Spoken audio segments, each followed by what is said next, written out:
My favourite memory from school was probably spending time with my friends. I grew up in Liverpool, grew up in the North End, Bootle, and then moved to Anfield. Well, it started when I was in year 3. Within about 6 months, the bullying was very apparent.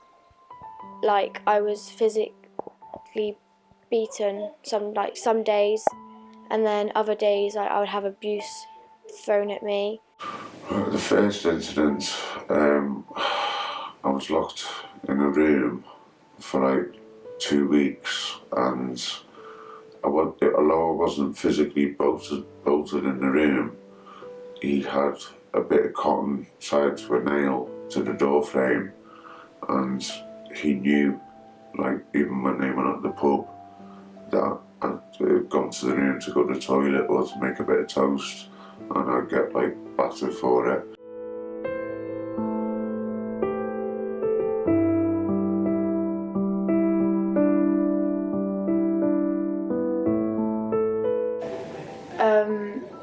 It mainly happened like every day, sometimes maybe 3 or 4 times a week. I was quite clever at school, fortunately enough, and I actually earned a scholarship to a grammar school when I was 11. She suffered with anger problems, and she got really upset about stuff, but instead of telling a teacher, she would take it out on me. I remember he'd wake me up in various ways.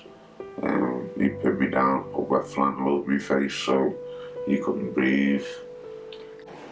I'm less confident in the way I am, that's how it affects me. And I get worried to make new friends and to mix with other people.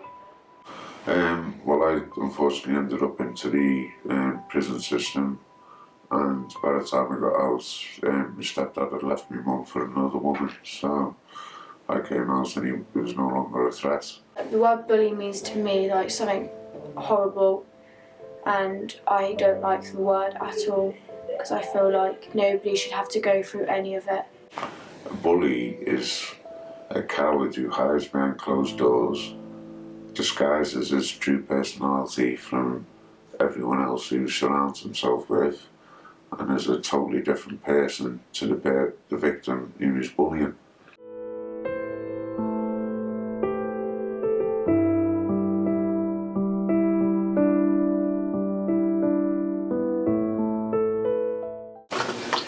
Schools always take bullying very seriously, and they prepare for that. They have a range of policies. The anti-bullying policy, often at 6 months' side, things like the safeguarding policy for keeping children safe, as well as the behaviour policy, the good behaviour policy.